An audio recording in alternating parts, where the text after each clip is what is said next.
Start streaming. So streaming. Streaming, yes now, please. Oh, hold on, let me close that because it doesn't like it when I have it open, and then open it back up. Okay. Cool. Right, great, awesome. Okay, so we're going to go through this whole chapter today, hopefully, and then we're going to do World War II on Wednesday, and next Monday is going to be review. And our final exam day is next Wednesday, and that's it. We're done. That's how the schedule goes. So I'm going to put everything up on Blackboard today after class because I think better when I'm here sitting in front of my stuff. I meant to do it over break, but apparently I was more mentally exhausted than I thought and I couldn't do anything over the break. I did grade everybody's stuff. It should all be up on Blackboard.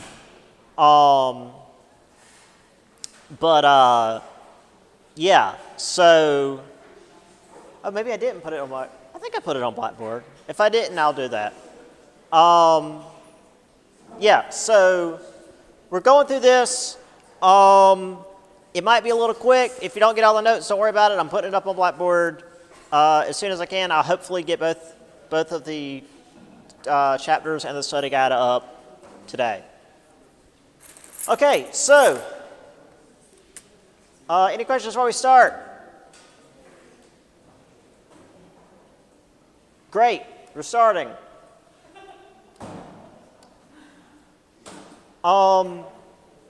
We ended last time with the Great Depression. The Great Depression is the entire chapter.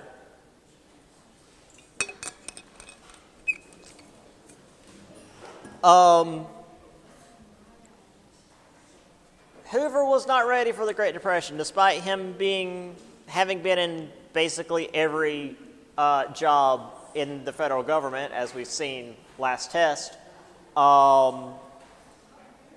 In his inaugural speech at the start of 1929, before the Great Depression had hit, he stated, "We in America today are nearer the final triumph over poverty than ever before in the history of any land. The poorhouse is vanishing from among us." And then in October, everything kind of fell through. So, yeah, he, not so great for Hoover. So he rejected absolute laissez-faire, but also felt that the government shouldn't influence the economy too much. Wanted management and labor to work together, keep things stable.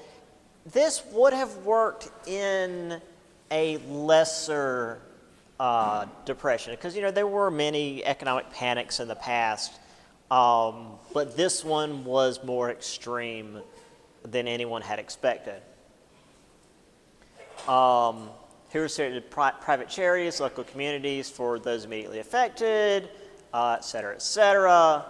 However, the economy didn't bounce back like people expected. Businesses started dropping people's jobs.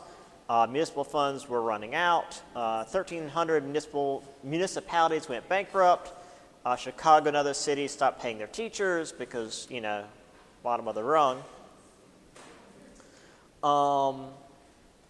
Congress lowered income taxes, allocated $423 million in federal public works projects, which is, as we're going to see with FDR, too little too late when it comes to trying to put people to work and get the economy moving. In fact, even FDR stuff wasn't enough to actually end the Great Depression. It was World War II, but we'll get to that next chapter. The important bit for this slide is the agricultural, can't read it from the side, Agricultural Marketing Act. Raises the agricultural prices to help farmers, which, good for the farmers, but it also raises food prices by extension. So not great for everybody, but farmers are hurting too. So, you got to help somebody. So this is the thing I can test you guys on. So make sure you know that one. Agriculture Marketing Act. There's Hoover and his dog. I don't know the dog's name. I feel bad for that. Prosperity is just around the corner, and you got to do jumping out of the building on Wall Street.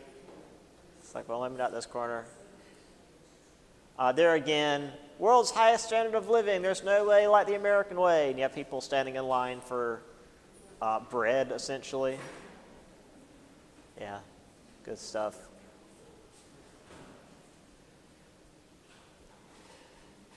Hoover's Poor Farm Tobacco Fund. This is actually a picture of this in the book. Hard times are still hoovering over us. They gave Hoover a hard time, which we'll get into.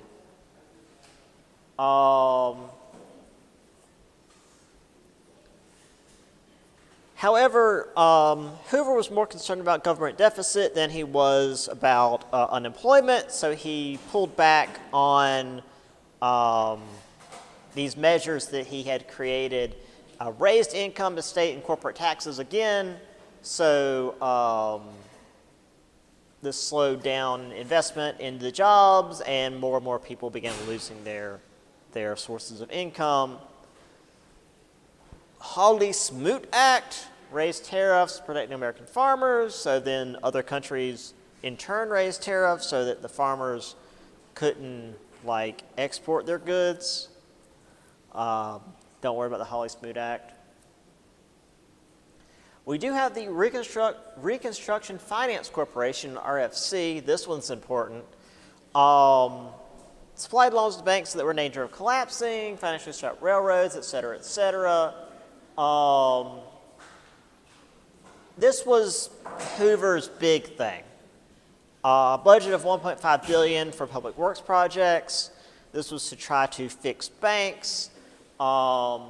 Again, this is what we would see later with Roosevelt, but in miniature. Hoover just wasn't going big enough.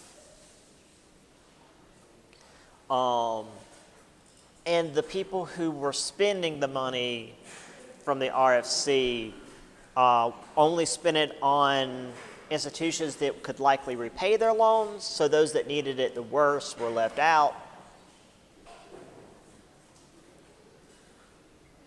Hoover also refused any kind of personal handout or welfare, only willing to invest in the economy as a whole, which is to say, and as actually is said later on in this chapter, if you're starving today, well, it sucks for you. You're not the economy as a whole. We're only investing in the economy, not the individual. We'll actually get to that quote a little bit later. All right. So here we have, the GOP wasn't appreciating what Hoover was up to. Before, against the tariff bill, seeks cuts by flexible clause, a lot of back and forth. So this was supposed to happen. You're putting money into the system to prime the pump. If you don't know how old pumps work, you actually had to put water into it in order to initiate the suction to get the water up out of the pump. So in this analogy, you're putting money into the system to get the money out of the system. But he wasn't using enough, and it wasn't being used properly. And then things got worse. People were crowded into tenements without gas or electricity, cooking wood over fires in their backyards if they had backyards. Homeless crowded together in shanties, making with what they could. These housings became known as Hoovervilles because, Hoover's in charge, and look how bad things are. Homeless lived under bridges in Portland, Oregon, wrecked autos in city dumps in Brooklyn, abandoned coal furnaces in Pittsburgh. Okay. Is that the announcement thing? I guess not. Um, those in rural areas were in just as bad shape. Coal miners were evicted in the dead of winter. In the Great Plains, we had the lovely Dust Bowl. Dirt turned to sand, lit up by wind, and it would kill you if you were caught out in the sand. It would just like rip the flesh from your bones. Like it wasn't just, oh look, a sandstorm. Like, it would just like sandpaper you to death.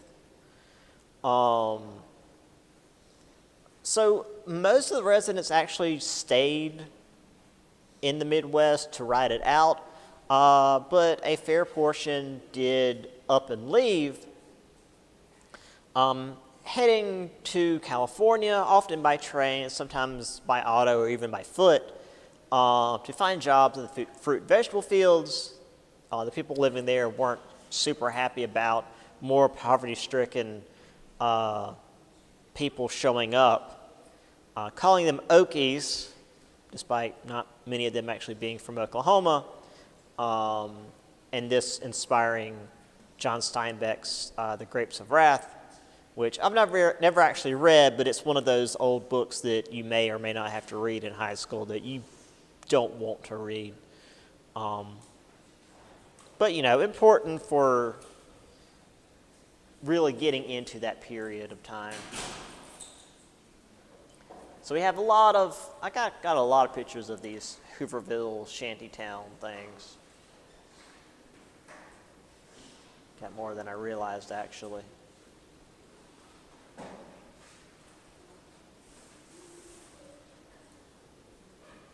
All right, let's see. There's some dust storms. Just the entire sky turns into a cloud of sand. Or to a wall of sand, rather. And it would destroy stuff. I mean, it would just bury cars. You can see where it's ripped away any of the fabric. And like I said, if you got caught in it, it would kill you. It would destroy crops. It would kill livestock. I mean, most of the time, people were able to get into shelter. Like, it didn't kill a lot of people. This wasn't like some tidal wave that killed thousands of people. But if you were unable to get into shelter, it would kill you.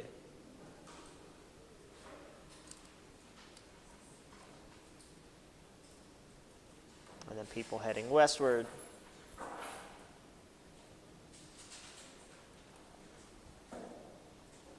There's The Grapes of Wrath by John Steinbeck. All right. So you obviously know the Dust Bowl because that's important too, and Hoovervilles.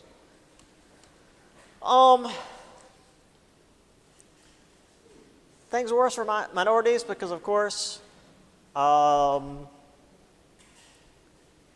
as African-American poet Langston Hughes commented, the Depression brought down everyone a peg or two, and for African-Americans at the time, they had but few pegs to fall.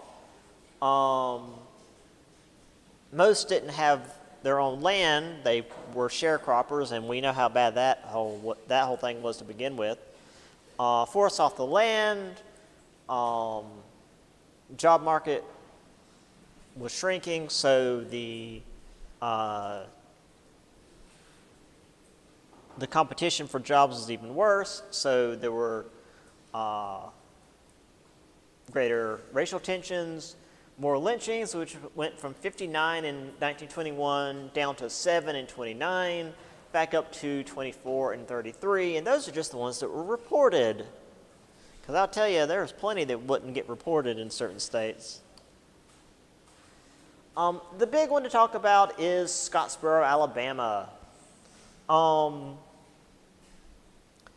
So, to put it as briefly as I can, and that paragraph is as briefly as I can, 2 unemployed white women snuck aboard a train to get elsewhere. There were white and black men who were on board the train, and they got in a fight. When the train got to the station, the black men were arrested. 9 black youths were arrested between the ages of 12 and 20. Charges were quickly escalated.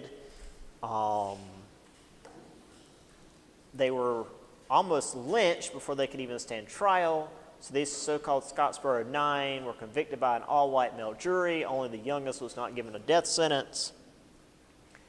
There was a massive outcry against this. The Communist Party lobbied to help them. The verdict was overturned several times on the grounds of inadequate legal representation.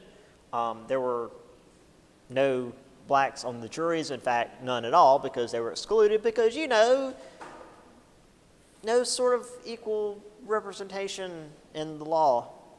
And there was no actual evidence for anything that happened. And in fact, one of the witnesses recanted their testimony. However, it wasn't until 1950, nearly 20 years later, that the last of the accused was actually freed from jail. This actually ended up happening again in the 80s, I think, in Central Park in Manhattan. Very similar event.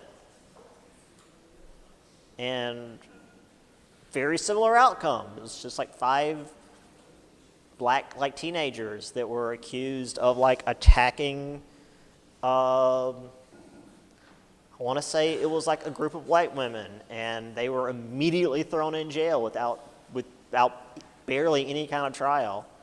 And certain high influential people were all against them, despite there being no evidence. And they've only just recently been released because there was no actual evidence. Weird how that works. So yeah, remember the Scottsboro 9.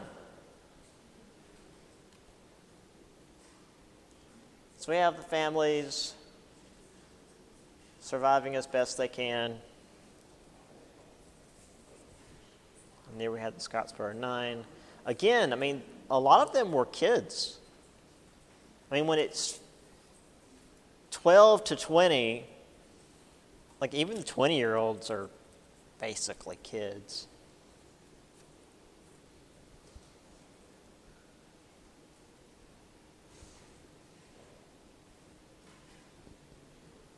And here we have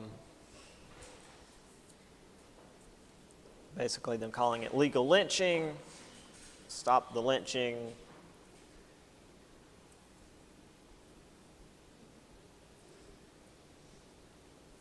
And here we have the 13th juror, which is race hatred, or the institutionalization of the KKK, because of course. What a lot of other stuff going on at the time besides just African Americans getting the short end of the stick. Mexican Americans also got some garbage in this period. 500,000 were unemployed and deported back to Mexico. Many of whom were actually American citizens. They were born in America, but they're like, you look Mexican, we're sending you back to Mexico. It's like, what do you mean back to Mexico? So that was a thing that happened.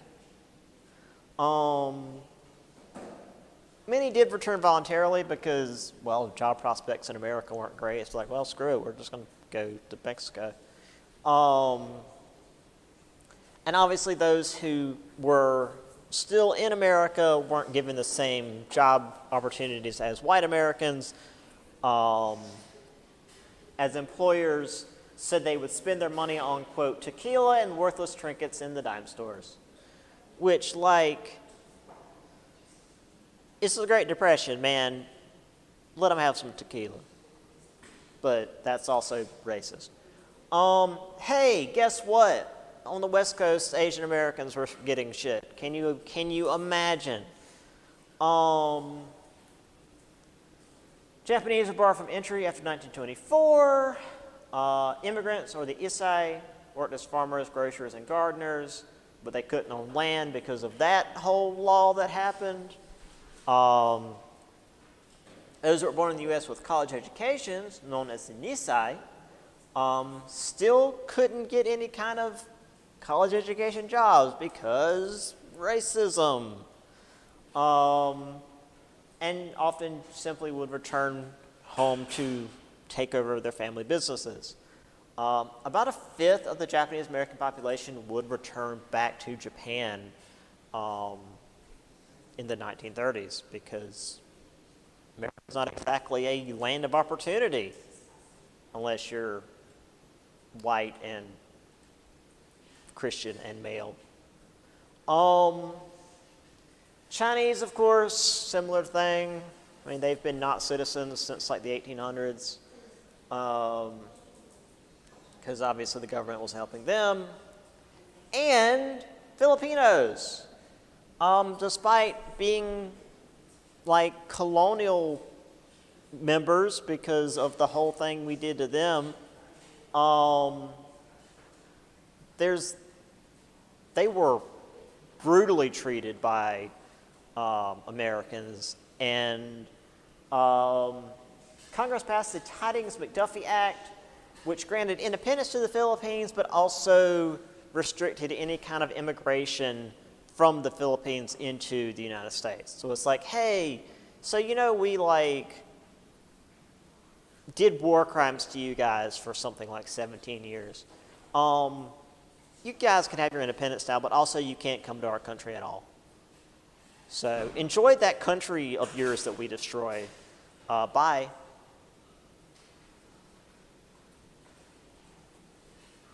So I have a couple of images here. Let's see, where's the...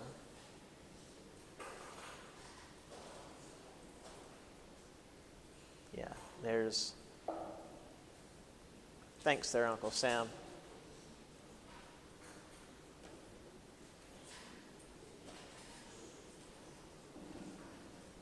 Chinatown. Where's the one I was looking for? There's the East Side Festival.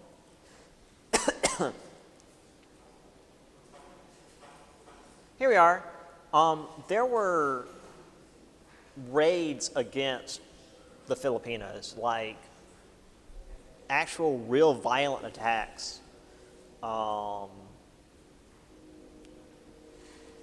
And this, one of many signs like this, get rid of all Filipinos or we'll burn this town down. Anyone recognize the symbol at the top?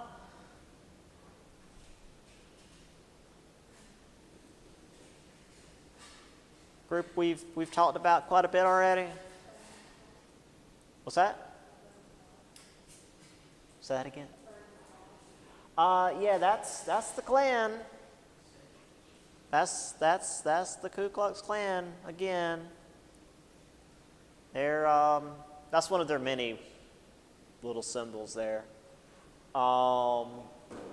Yeah, so the Klan was also obvious. I mean, of course they're racist. Of course they're anti-Filipino. Yeah, so here's some damage done to a Filipino home. Just try to run them out of town. Moving on real quick because we gotta go.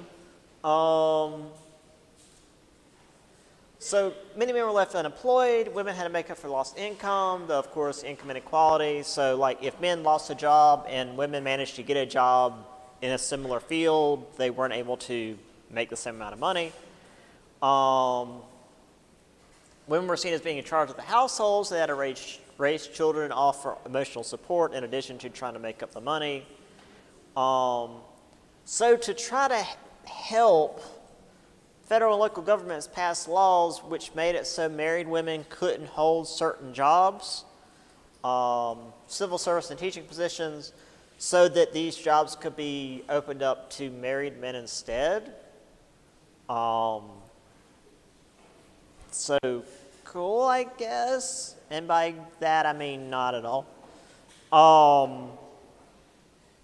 However, all this still led to the proportion of women in the workforce growing by 25%.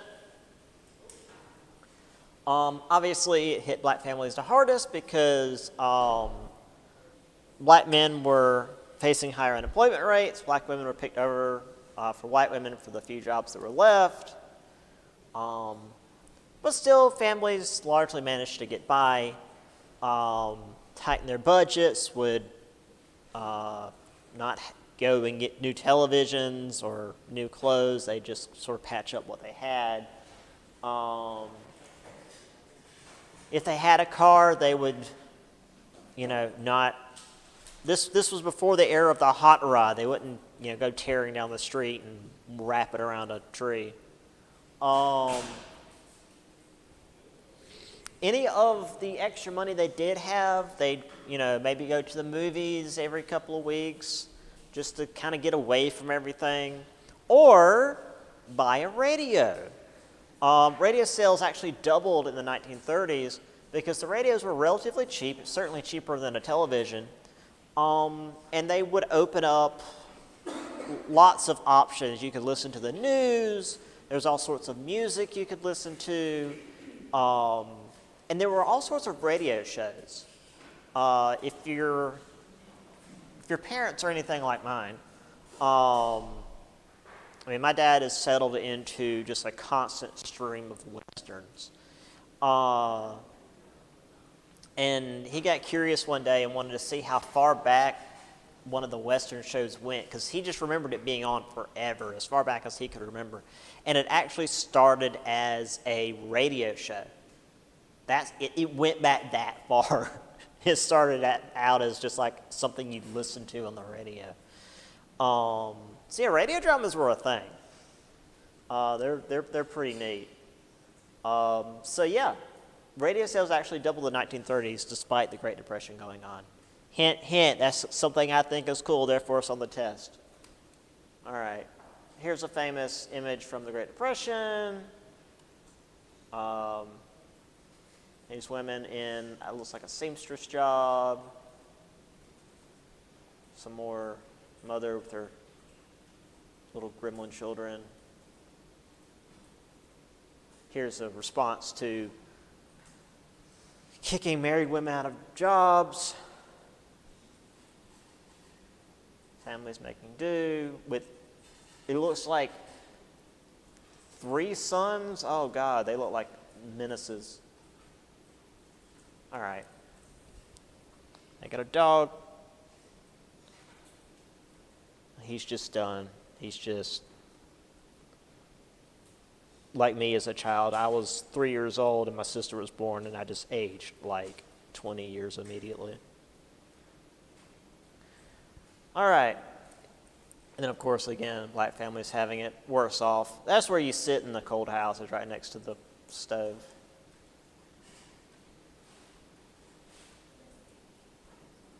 Like peas, I think. All right. So, again, farmers had it the worst as usual. Agricultural income spiraled 60%. Third of farmers lost their land. So they organized under Milo Reno. This is important. He created the Farm Holiday Association. Long story short, they did what we talked about a few chapters back with the Grangers, and I think it was just the Grangers, and then like the various farm associations, where they would keep their produce off the market until the prices went up, and then they would release their produce onto the market. Except with the Farm Holiday Association, they would actually resort to violence, like smashing truck windows, headlights, barricading roads, and also like forcing the authorities to release their members that had been arrested due to these actions. So they were a little more aggressive than the Grangers. There are also protests, often organized by the Communist Party that supported strikes. One of the most visible was the Ford factory in Dearborn, Michigan. 3,000 workers marched to Ford's factory in protest. And then they were shot by police. because, America. But it was more than just communists and auto workers protesting. We had the bonus army, World War I veterans who were promised a $1,000 bonus for their service, which was supposed to happen in 1945. However, they needed the money now, and they wanted the money now. So they marched from Portland to D.C., and on the way there, they obviously picked up lots of support. They had 20,000 veterans by the time they got there. The House approved a bonus bill, but the Senate rejected it because, the Senate, that's what the Senate's there for, to reject bills. Many left their tents, but some remained.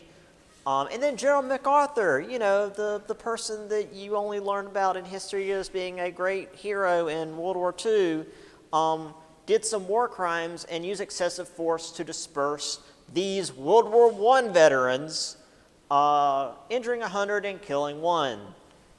World War I veterans. Good work, General MacArthur. You'll be remembered as an asshole. So here's Farm Holiday Association. We don't mean maybe. There's a lot of pictures of these guys. They didn't play around. Here they are dumping out milk from a farmer who wasn't working with them. You didn't work with them, your shit would get tore up. Here they are blocking a road.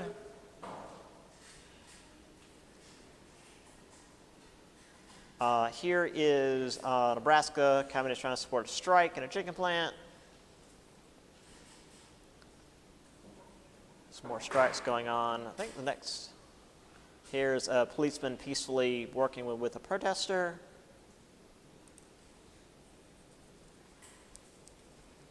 Some more protests. Here's the bonus army. No pay, I'll stay, etc. Pay bonus, these where they're all from, New Mexico, North Carolina, Georgia, etc. This was certainly more than just from like Oregon across the country. They came up from the South too. They were hanging out on the lawn. Because they showed up in the spring, I think. And so it was nice and comfy in DC. And then MacArthur literally rolled out World War I era tanks and started doing the violence. There's the little shanty towns they built there in D.C. And there's MacArthur doing his American duty. Using tear gas against American veterans. All right, on to Roosevelt. So Roosevelt easily won because Hoover did a bad job. He had a lot of power, and nobody was really sure what that meant. His New Deal was this idea of persistent experimentation, and they were just going to go for it. However, he denounced Hoover's spending and failure to balance the budget because, again, remember, FDR was the Democratic candidate, and at the time, the Democrats were still the conservative party. So he wasn't going to spend wildly, and if you know anything about FDR, that is not how things went. So this became known as pragmatic humanism, willing to try new ideas. Something didn't work, you just would try something else. Eleanor was also there, Eleanor Roosevelt. She was somebody that many people ended up writing their papers on because she's real cool. She also was good with a gun. She was a crack shot with a rifle. Normally I would have a little video on her here, but we don't have time. So, inaugural address, only thing we have to fear is fear itself, yada, yada, yada. Oh, fireside chats, that's important. That's his radio address to all the people. letting them know what the federal government's up to, how it's planning on helping everybody, letting them know the New Deal is more than just talk, putting millions of Americans to work, raising prices for farmers, extending conservation projects, et cetera, et cetera. And we'll get into how that works in just a second. So here we are blaming Hoover. If you like depression and want more of it for Hoover, there's FDR, and looks like proto-Eric Trump back there. Yada, yada, yada, Men of Courage. Yeah, 42 states. He won. There's Eleanor Roosevelt. Well-behaved women rarely make history. My grandmother definitely knew this quote. Yeah, this was not even close. My God, not even close. All right. Oh, yeah, here's the second Bill of Rights. Remember, this was the conservative candidate. Every American has a right to a job, an adequate wage and decent living, a decent home, medical care, economic protection during sickness, accident, old age, or unemployment, and a good education. So here he is giving his fireside chat. Boy, he looks so much better here than he will by the end of World War. Well, he's dead by the end of World War II. When he is towards the end of World War II, because man, he ages bad. This is much more realistic than that image we saw earlier of people around the radio. It's like, oh, let's dress up in our Sunday best and sit around the radio. It's like, no, we're in casual clothing. I mean, we're still got our shoes on for some reason. But, yeah, that looks more like what you'd sit in the living room and listen to the radio with. All right, more fireside chat. All right. Okay, so here's a bunch of stuff, because again, we're working on two chapters, so I needed to grab a bunch of stuff for questions. So, let's see, Emergency Banking Act, not a big deal. Okay, Glass-Steagall Act, which created the Federal Deposit Insurance Corporation, FDIC. For me, that's just like an extended version of what Hoover did before, and it's what we still have to this day. If you've ever been at a bank and you got bored and you're looking around, you usually see protected by FDIC somewhere. That's still in existence. Insures personal savings, detach commercial banks from investment banks. Security and Exchange Commission was signed into law in 1934, regulated stock market, et cetera, et cetera. So the Glass-Steagall Act created the FDIC. Remember the FDIC, Federal Deposit Insurance Corporation.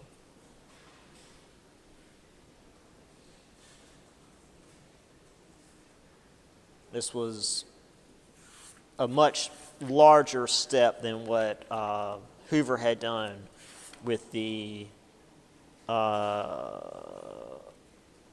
FDC, I think. See, I've already forgotten what it was.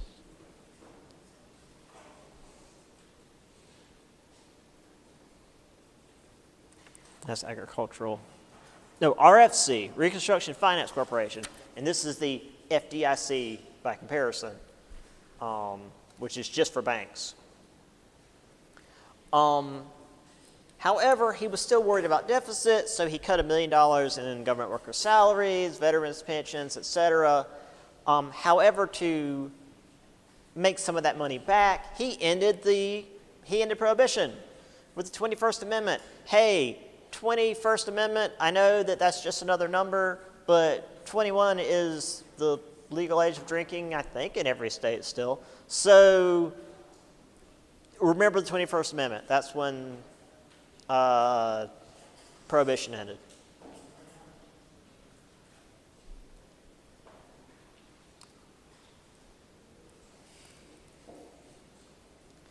So let's see. Roosevelt treated the Depression like a crisis analogous to war. Used a lot of bureaus used in the First World War. Blah, blah, blah, blah, blah, blah, blah, blah. Worked with progressives, including women reformers and social workers, and with the urging of Eleanor, appointed Francis Perkins to the Department of Labor. So that's cool. We won't worry too much about that. Yeah, he actually closed banks for a couple of days to actually get all this stuff together, the FDIC thing. So like, hey, all banks are closed. Stop pulling your money out of them. We've got this. Relax. There he is enjoying the 21st Amendment. I don't know why there's a bunch of busted out light bulbs on his desk, but don't worry about it. Prohibition ends at last. Yeah, there's got a lot of great pictures of that. Everybody's having a good time. I don't know what the hell that lady is holding.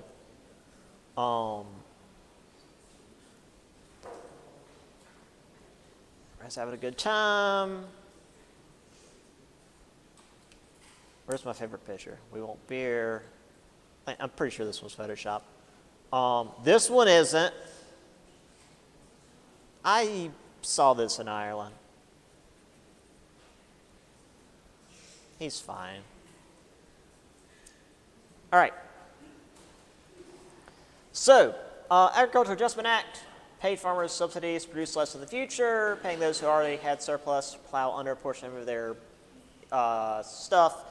I don't know if the Agricultural Adjustment Act is still in use, but we do still have a lot of farmer subsidies because farming is still very not profitable. Farm income rose 50%, but again, it mostly benefited larger farms, so small farmers typically lost out entirely. I mean, the Tennessee Valley Authority, also important, brought low-cost electrical power to rural areas and redeveloped the entire Mississippi River Valley. So they built a lot of hydroelectric dams. If you've ever been through the Tennessee River Valley, there's a lot of rivers, if you guess from the name. And they put in a lot of hydroelectric dams, controlled flooding, etc. Let's see. Department of Interior, Soil Research Control Center. That was unimportant. Don't worry about it. Okay. National Recovery Administration. That actually didn't last very long, so that one's not on the test. Yeah, NRA. Business, labor, public government officials, blah, blah, blah. It ended up being declared unconstitutional by the Supreme Court, which actually ended up happening to a lot of Roosevelt stuff, which was going to cause an issue at the end of the chapter. So let's get there as soon as we can. Right. Farmer receiving his first AAA check. 50,000 broke farmers, cannot be wrong. Achieving a Balanced Agriculture, the AAA. There's Farmers Holiday Association again. I like how he's got, it looks like a feed bucket there on his hip, using it as a drum. Pretty cool. There's people criticizing the Farm Relief Bill. All right, there's some hydroelectric dams. There's some more there. There's the overall Tennessee Valley. And again, most of this wasn't electrified until this happened. This is more what I'm used to from my grandfather, who worked with CP&L, which is now Duke Energy. People were not happy with this for a while because, like, oh, this is just government overreach. It's like, it's giving people jobs. Shut up. All right. There's the NRA. It did stuff, but it didn't do enough for me to worry about, so we're going to move on. All right, yeah, that's not, don't worry about them. All right. So, Federal Emergency Relief Administration, yada, yada, yada. Oh, this is where that quote comes from that I remember forever, but I never remember Harry Hopkins' name. Harry Hopkins was given $500 million to start with and spent $5 million in the first 2 hours. He didn't worry if a plan would work out in the long run, as he remarked, because people don't eat in the long run, they eat every day. And yeah, I mean, it's like, oh, we can fix this economic system. It's just going to take a few months. Like, people don't eat every few months. They need to eat every day. Come on. So yeah, this was the FERA was a far more expensive version of the RFC or the FERA. Here's the ones you need to know. Public Works Administration, know that it built infrastructure.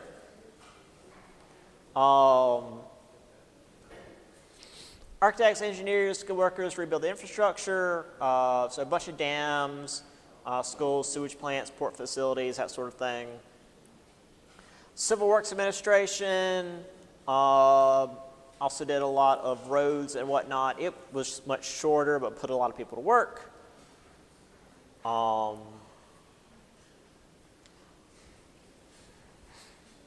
Civilian Conservation Corps. So this recruited a bunch of young men, 18 to 25, and it used the Army. I mean, if you can tell from the name. Planting forests, cleaning up beaches, rivers, parks. Men were paid $1 a day. 25 of the $30 monthly wages were sent back home to families so they could, keep the economy moving. So just keep these in mind and what keeps them, what separates them. So you've got, larger public works.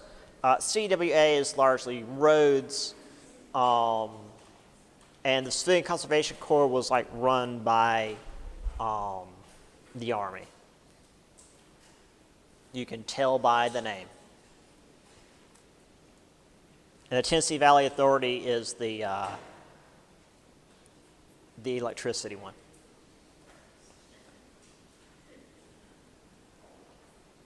So don't smoke in there, you'll set everything on fire. Some science. I've actually got a couple of images of that. YWCA camp. Building a bridge, I think. Maybe a dam. America Builds. Public Works Administration. Here's a drawbridge. Here's a bridge. It's terrifying. CWA, see they're doing grading, so they're flattening the area out to build a road. That's the sort of thing that CWA does. There they are building a road here. I mean, that puts a lot of people to work. You've got to do a lot of crap to build a road. Speaking of crap, here they are digging a ditch or maybe preparing a trench for a pipe. Here's the lads out doing work in a park. That's a nice picture there. Very crisp. There they are doing forestry. More forestry. Hanging out, doing dude stuff. Being guys, because they're goofballs. Hanging out with FDR. All right. Now, not everybody supported the New Deal. Republican Party was damaged by Hoover's inability to manage the Depression. However, DuPont and General Motors formed the American Liberty League, compared Roosevelt's actions to spreading socialism and communism, and nobody really gave a crap about what DuPont and General Motors had to say, so nothing really came of this.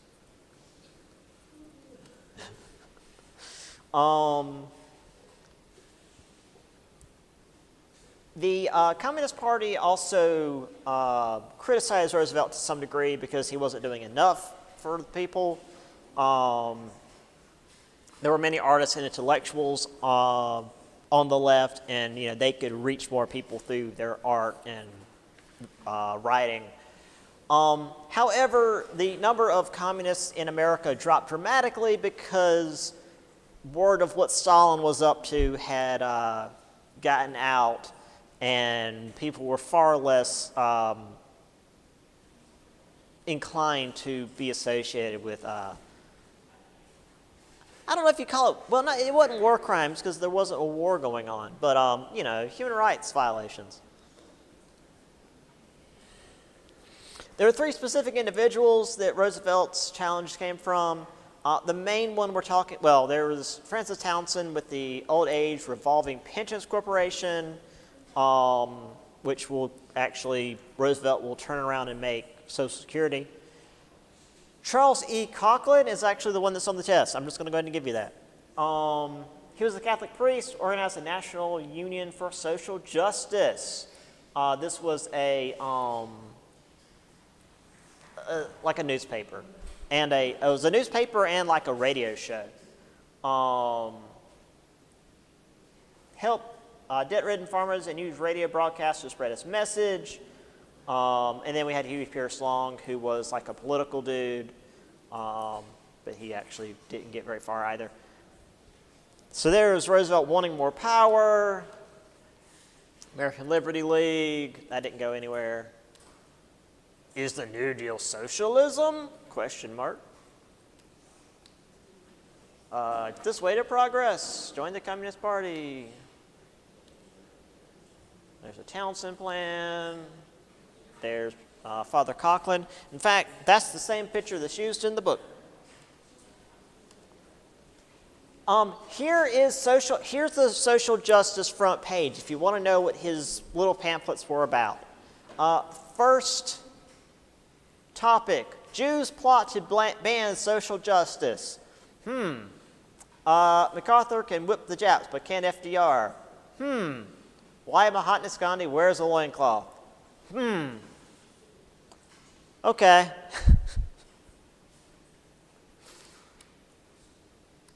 And there's Huey Pierce Long getting a lot of fan mail. He was popular, but wasn't enough. That was his Share Our Wealth Society, Every Man a King. Kind of Andrew Ryan there.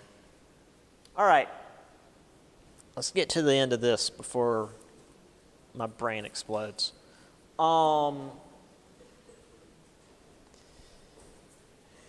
So despite the New Deal doing a lot, there were a lot of people in the United States. There were many people who were still left out. Many saw these measures as only benefiting the very rich. And leaving the poor often literally out in the cold. So Roosevelt's like, fuck it, we're going into the red. We're doing deficit spending. We're going to help people. Money doesn't really exist. We're just doing the thing. Money is an idea. So being on deficit spending and created the Works Progress Administration, which was the extended version of the Civil Works Administration. Okay, I don't think I actually had a question on the Civil Works Administration. It's Works Progress Administration, which is the question. So, Works Progress Administration created public construction, which is to say, like, schools and libraries and public buildings, post offices. That was the word I was thinking of. It also created the Federal Writers Project, Federal Art Project, Federal Music Project, Federal Theater Project, so that it wouldn't just be like we're building stuff, but we're also creating culture. We need to have something to like keep people from spiraling into despair while everything's happening. National Youth Administration, which you don't really need to worry about, but they also existed. The WPA did a lot, but it still was flawed. It had a relatively low income, limited work to one family member. Women were largely excluded, and if they did get a job, they were largely paid less. So here's some of the stuff they did, public works. Work program. Here again is Franklin and Eleanor visiting one of the project sites. And they are, creating a curb and sidewalk, and there's a dude creating a sketch for it. So you can, that's somewhere in a museum here in America, I'm sure. Here they are creating drainage pipes, or probably sewer pipes. Got to have those. John needs his eye examined. Macbeth. War workshops, Federal Security Agency, National Youth Administration. Put the kids to work. All right. Social Security. Elderly required immediate assistance because we didn't take care of our old people. We just assumed they'd die and wouldn't bother us anymore. But Europeans tended to take care of their elderly. And actually a lot of Asian countries did too. So yeah, we were bad about that. We still are. So in August of 1935, the Social Security Act was signed into law. At 65, eligible workers would receive retirement payments funded by payroll taxes, allowed for unemployment insurance for those who were temporarily out of work and those who were disabled and unable to work at all. So cool, we're sort of taking care of people now. But these were still limited. It excluded farm, domestic, and laundry workers who were typically those who needed help the most. Also, it just so happened that these groups were largely African American because Roosevelt still needed the support of the Southern Democrats who would not have been very keen to pay for pensions for Black Americans because you know the racism. Also, the tax was regressive, which is to say it was the same percentage no matter the income level. It wasn't like you paid higher income. You pay a higher Social Security percentage if you're making like hundreds of thousands or even millions of dollars. Right. So those in lower incomes weren't making as much money because they were paying the same percentage as everybody else, and it kept the it really kept the Depression going longer because more people, percentage-wise, were unable to purchase things. Still, though, it created this compact between the people and the government that the government was supposed to be there to help the people if they intended to remain in office. And again, if this wasn't a thing today and someone suggested it, it would be called, you know, well, we're going into the communism. So yeah, Social Security, monthly check to you. Actually, there's actually a few in here. Yeah, it was hell though. Right there at the start, where they had to do bookkeeping from the beginning, or at least for the current population. Scams, rip-off, fraud, extortion, milking the system, bloodsuckers. Yeah, a lot of people didn't like Social Security. Social Security fairy tales. People really were. I mean, some people probably still. I mean, yeah, lots of folks at the government are trying to get rid of Social Security, so you know, probably won't be around by the time I'm old enough to have it if I live that long. So, Congress passed the National Labor Relations Act, which created the National Labor Relations Board, protect workers' right to organize, union membership soared. Congress Industrial Organization was formed. That's not important. Union of Auto Workers staged a sit-down strike at General Motors in Flint, Michigan. So this type of strike, rather than like being outside the plant with pickets and whatnot, you go inside the plant, you go to your station, and then you sit on your ass. And so not only is there no work being done, but they can't even bring in like scabs to do the work instead of you. Scabs being people they pay to come in and work instead. Now,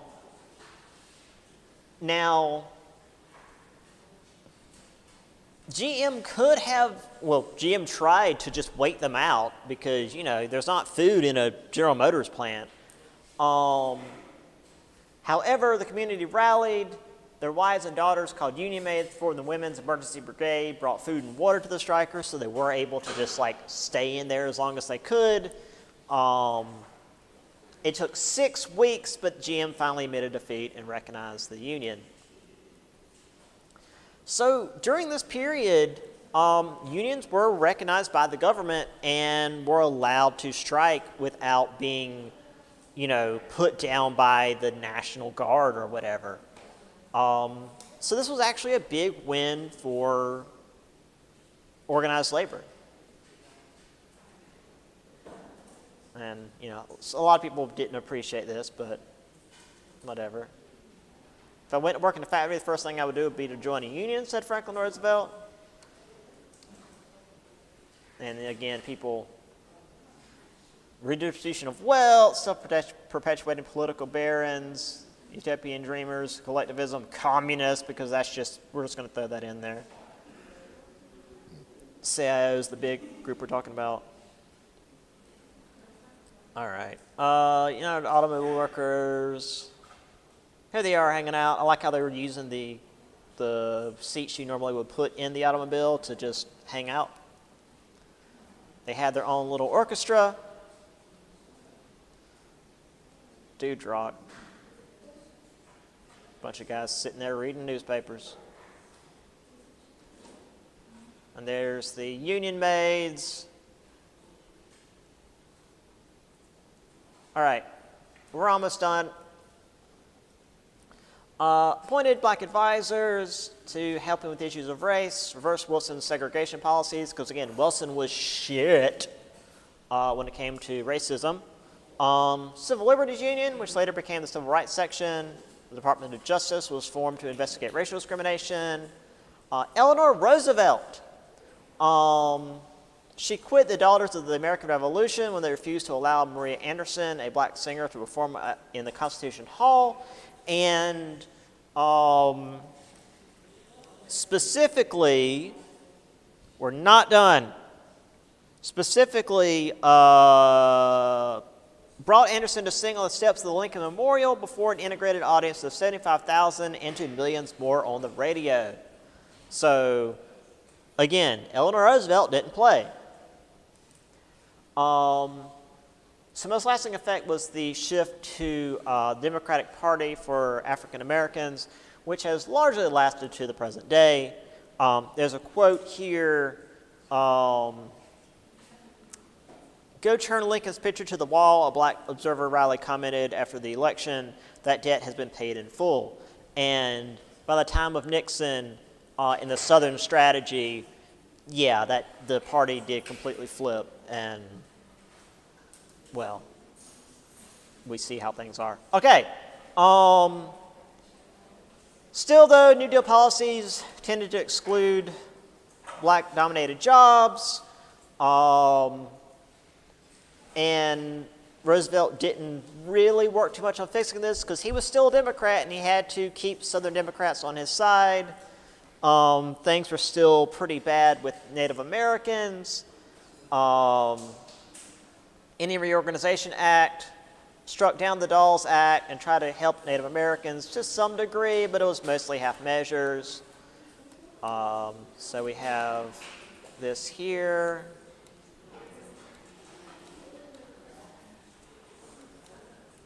All right. Now, towards the end, we are not done. Thank you.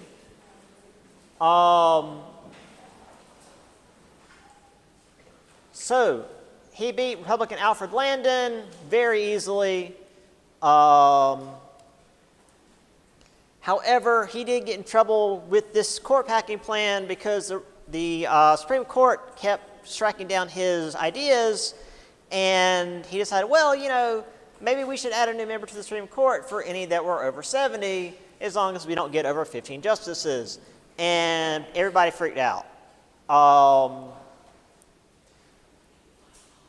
So conservatives got angry.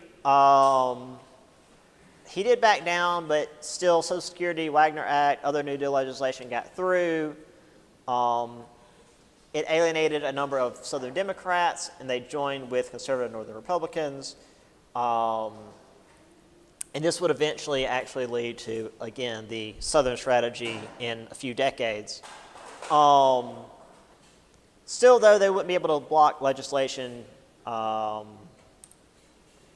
were able to block legislation through using the filibuster, but they couldn't stop the Fair Labor Standards Act, which set the minimum wage at 40 cents per hour and a maximum work week at 40 hours. He did try to balance the budget, but it actually caused a smaller recession, blah, blah, blah. There's the election. He won a lot.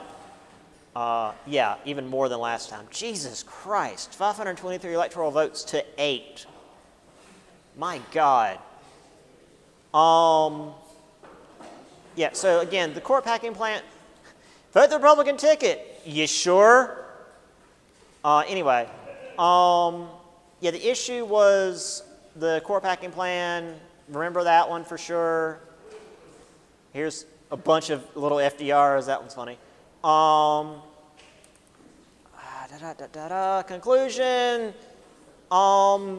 There was a lot of good stuff, but the Depression still wore on, and it was going to be the war in Europe that would actually end it. So we'll talk about that next time.